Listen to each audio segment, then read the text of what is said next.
I just want to say you're also one of the first voice actors that I really got into, because my first, like, and how I say the, like, first jump into the, like, the dark hole of anime, I always say that. My first show, like, full show was Hetalia, I just want to say. Oh, that's a good show, I like that. If you're going to jump into a dark hole, you want to make sure pasta's at the bottom.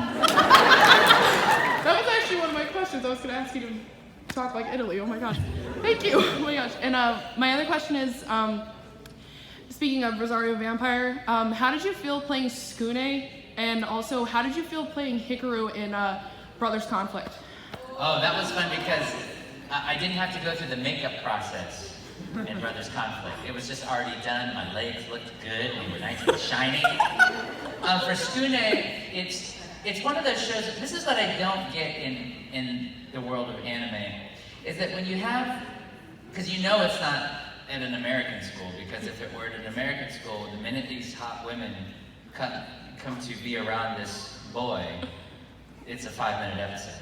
It's not 26 episodes of like, get away from me, yucky, yucky. He's like, all right, cool, so I'll pick you guys up at 6. And we're gonna go see Dragon Cry, right? And so it's always frustrating because the boy, it's so funny to me, the boy is so scared of these women. It was, because I think it reminds me of my childhood when I was scared, and still am scared of anything with a high estrogen count. And so I just try to, like, I get nosebleeds and I get the tic-tac-toe thing on my head too. And so I guess it just reminds me too much of myself. My first date was a crash and burn, big time. And I rode in the trunk of their car to get to the movie theater. The girl that I was going on a date with, her parents picked us up, and I rode in the trunk of their car to get there because, not the trunk, but like it was an SUV, that trunk part, that's where I rode because our other friends were there and we were kind of doing like a mass drop-off. Like I was gonna go off with the girl, but they were gonna go do something else and we were gonna meet up after the movie. That was red flag number 1. Red flag number 2, fellas, let me give you a little bit of advice. When the girl says, I don't know, whatever movie you want to see, that's a trap. They are waiting for you to read their mind as to what movie they want to see, and they want you to choose that movie that they actually want to watch. So here's how you get around it. Here's a little game genie tip for you. What you say is you go, okay, well, here's the list of movies. What are your top 2 that you want to see? The first one she mentions, don't even let her get the second one out. You say, that's the one I want to see.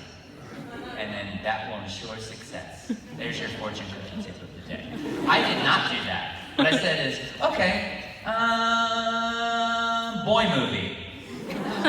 And we saw a horrible boy movie that neither one of us actually wanted to see. And I still remember that movie to this day, and it's still bad. I should have just done what she wanted to do, because she's like, oh, we could see Lion King.